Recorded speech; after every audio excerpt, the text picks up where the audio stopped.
ఇన్‌స్టాలో reels scroll చేస్తుంటే దొరికింది ఈ ఆణిముత్యం. మీరు చూడండి. మీరు సినిమాకెళ్లారు, ఏదైనా ఫంక్షన్‌కెళ్లారు, పార్టీకెళ్లారు. అక్కడ సైకిలో, బండో, కారో పార్కింగ్ చేస్తారు. వాళ్ళు టికెట్ ఇస్తారు. సినిమాకెళ్ళినప్పుడు ఆ టికెట్ పారేస్తే బయటికెళ్ళేటప్పుడు మిమ్మల్ని ఆపుతారు. ఆ టికెట్ లేకపోతే పక్కన పెట్టమంటారు. మీకు నామోషీగా ఉండిద్ది. కానీ లేకపోతే ఆ టికెట్ ఎతకటానికి జేబులో నుంచో, పర్సులో నుంచి తీస్తుంటే మీది ఏదో ఒకటి కింద పడిపోవచ్చు. చాలా ఇబ్బంది కలుగుతూ ఉంటాయి. ఇవన్నీ కాకుండా టికెట్ దాచిపెట్టుకునే చిన్న టెక్నిక్ అండి, చాలా ఈజీ టెక్నిక్. మీరు సినిమాకి వెళ్ళారు, బండి పెట్టారు, బండి పెట్టంగా మీకు టికెట్ ఇచ్చారు. మీరేం చేస్తారు? జేబులో పెట్టుకుంటారు, లేకపోతే బ్యాక్ సైడ్ జేబులోనో పర్సులోనే పెట్టుకుంటారు. తీసి ఇవ్వాలంటే టైం వేస్ట్ అయిపోయింది. ఈలోపు బ్యాక్ సైడ్ నుంచి ఆర్న కొడతారు, ఈలోపు ఏదో పడేసుకుంటారు.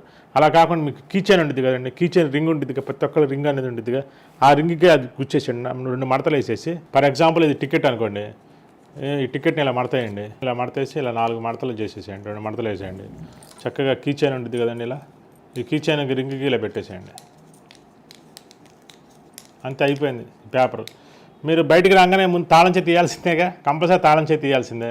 తాళం చేతి తీయంగానే ఈ పేపర్ వాళ్ళకి ఇచ్చేసేయండి, వెళ్ళిపోండి, అయిపోయింది. ఇంకా అసలు ఎత్తుక్కునే పని ఉండదు, చాలా ఈజీగా, 1 సెకండ్ ట్రాఫిక్ జామ్ ఉండదు. మీరు ఎప్పుడైతే పాటిస్తారో మీ పక్కన ఉన్న వాళ్ళకి కూడా ఈ ఐడియా చెప్తారు, మీకు అది కూడా ఉపయోగపడుతుంది. ఎందుకంటే మీ ముందు వాళ్ళు కూడా టికెట్ జోబులు ఎత్తుక్కుంటూ ఉంటే మీకు పార్కింగ్ ఇబ్బంది అవుతుంది అనమాట. అలాగే మీరు సైకిల్ స్టాండ్ వాళ్ళకి చెప్పండి, ఈ టెక్నిక్ మీరు పాటించండి అయ్యా, మీరు వచ్చిన వాళ్ళందరూ చెప్తా ఉండండి, లేకపోతే బోర్డు రాసి పెట్టండి, కీచైన్ పెట్టుకోండి టికెట్. వాళ్ళకి మీకు డిస్కషన్, గొడవలు కూడా ఏమి ఉండవు. సింపుల్. మనం డబ్బులు కట్టి మన బండిని మనం ఆపుకోవాల్సిన అవసరం లేదనమాట. ఈ చిన్న టెక్నిక్ మీరు పాటిస్తారని కోరుకుంటున్నాను.